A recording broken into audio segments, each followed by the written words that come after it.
This is day one of me reading You've Reached Sam. Why is that so hard to pronounce?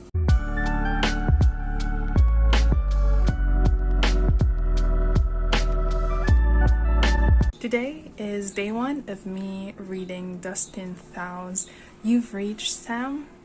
Wish me luck! It's day two of reading You've Reached Sam by Dustin Thao. I am currently halfway through the book. I am surviving. I haven't shed a tear yet. I'm hoping I won't. I'm going to try to stay strong. So far I am not fully connecting with any of the characters. I think I'm most connected, ironically, with Sam, who is the dead guy. And for some reason, I feel like this book would work better if it was a short story. I don't know. I feel like it's getting too long for my taste. Like, I don't know. Like, waiting for something to happen. And I guess it just has like a really slow pace. Too slow for me, but I'm going to check in again when I have more thoughts. Bye bye. Hi, hello. Day I don't know when of reading You've Reached Sam by Dustin Thao.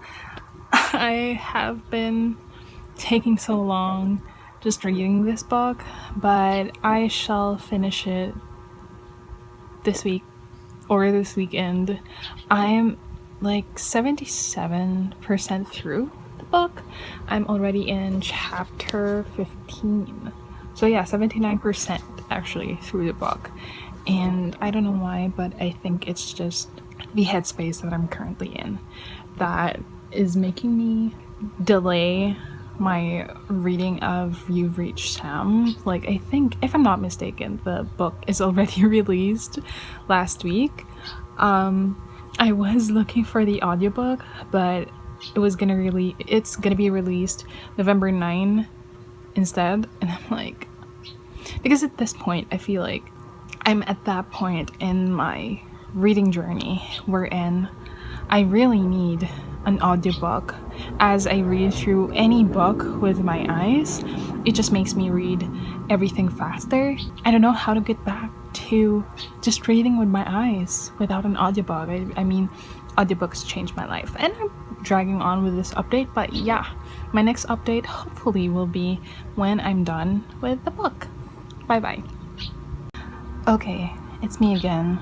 I am just about to read You've Reached Sam again, but I think I just want to put it out there that I think it also is not the book for me right now in my current headspace, because I want something that is fast-paced and not playing on my emotions in that way, i.e.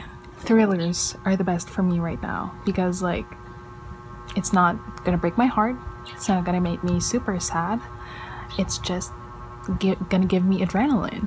And I say this because I am starting to feel like the book is slow and can get dragging for me. This isn't meant to discredit or not acknowledge what our main character Julie is feeling right now. Obviously that's grief, not being able to move on from the death of Sam, which is not a spoiler, it's in the little blurb of the book. I get that. We also get glimpses of their relationship before Sam died, but it just gets a bit repetitive for me. Like it's already established that this is grief that Julie is going through, and it's not gonna go away anytime soon. Moving on is not gonna be easy, and I also keep imagining this thing happening to me.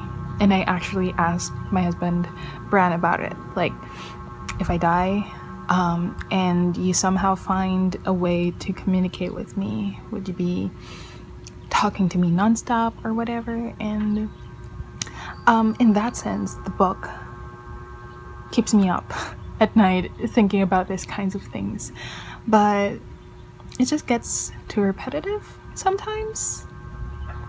I don't know if it's my current headspace or it's just the timing wherein I could have been reading You've Reached Sam when I'm in the right headspace. And yeah, I mean, I guess that's it. Hi, hello, friends and strangers. It's now November 7th, and last night, actually yesterday, I finished You've Reached Sam by Dustin Thao. So, I think I prefaced this reading vlog / experience by saying that I may not be in the right headspace to read something as emotional as You've Reached Sam, and I think that is still the case when I finished the book. Don't get me wrong, I liked it. I loved the representation of grief and how it blinds us from the future and the things that are waiting for us along the way, and how your grief affects the people around you, your family, your friends. You tend to take people for granted. You tend to forget that there are people who are out there for you, who are willing to lend you a hand, who are willing to hold your hands to get through this experience. And I think that's the case with Julie, our main character, main protagonist, and the only POV in the book. My last update, I mentioned that it gets too dragging for me, at least with everything that's happening in the book. And I think I may be overthinking it. It could be interpreted as a reflection of how grief is something that is monotonous in a sense. Like in Julie's case, every day is the same because Sam is dead. Adult things catches up to you. You have no choice but to continue living your everyday life. And I think at least that's how I'm interpreting it, because I guess I have mixed expectations coming in when it comes to You've Reached Sam.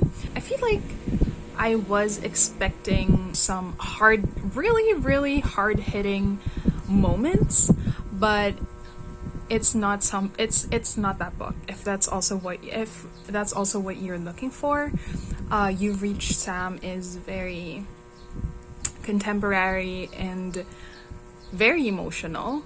It really focuses on grief and how the character tries to move on from the experience. I did like some hard-hitting lines. They may not be what I'm expecting, but it's very relatable, so I'm gonna read it. Okay, there are some moments wherein I'm like, okay, that's pretty fucking sad, but nothing drove me to tears. I guess that's also an expectation of mine upon reading this. I thought it was gonna be so sad that it's gonna break me, but that's not the case. Okay, one highlight that I have is that people cope in different ways sometimes. You shouldn't let it get to you. So there were some instances in the book wherein some assholes were blaming Julie for Sam's death. Now, I'm not gonna spoil what happened exactly, but just Sam is dead and it had something to do with Julie. It's hard enough for Julie to realize that on her own because she had something to do with it. But for people to really slap it across your face that it's your fault, that Sam's not here, and how dare you not have the same grieving experience that we are having. You know, it gets really frustrating. Like, if I were in Julie's shoes, I would have thrown hands. Like, お前はもう死んでいる。何? fuck you. I'm sorry for the language, but that's it. Another line that just is really beautiful is, we are two parts of a song. He is the music, I am the words. Like, wow. That's how Julie describes their relationship. Another is, you know, Jules, you can't always plan out every detail. There will always be things we can't prepare for. And that resonated with me because I'm such a planner. Like, I don't like it when things don't go my way or when things don't go as planned. It really breaks me when things don't go my way. The universe telling me that your plan is shit and this is gonna happen anyway. Another highlight, I imagine the details of the rest of my life, the appliances I would have in the kitchen, the titles of stories I would publish, the places I would travel, who would be there with me. But then you get rejections in the mail, lose that person who meant everything to you, and find yourself back at the beginning with nowhere to go.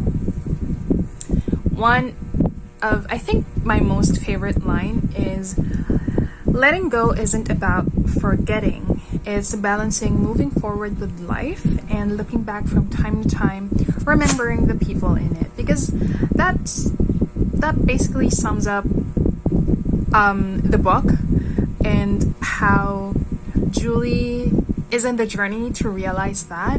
Because when people say you should just move on, forget about what happened and things like that, I think what we don't realize is that moving on doesn't mean that you should forget.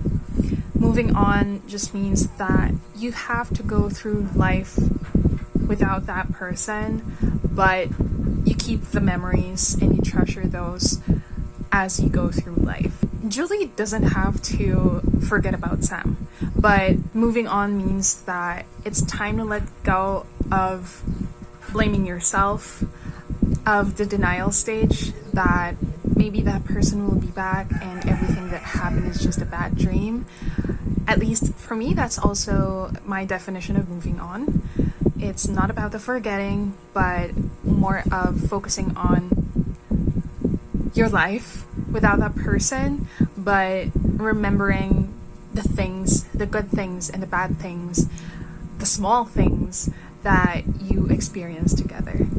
So yeah, overall, You've Reached Sam is a book about grief, about finding yourself at the starting line again, feeling like you lost yourself, you lost everything when you lose a person that is very dear to your heart. And if that's something that you're into, plus some, should I call it magical realism? Because in the blurb of the book and whatever happened in the book, Sam and Julie found a way to talk to each other again through the phone. So I don't know if I could consider that magical realism or fantasy, but yes, that is part of the book. It's contemporary, young adult, and if that's something that tickles your fancy, go pick up You've Reached Sam. Hi, Editing Pam here. I just wanted to add something about You've Reached Sam, and I think I wanted to see a different perspective or a different POV in the book, not just Julie, because I think it's not just Julie that lost Sam.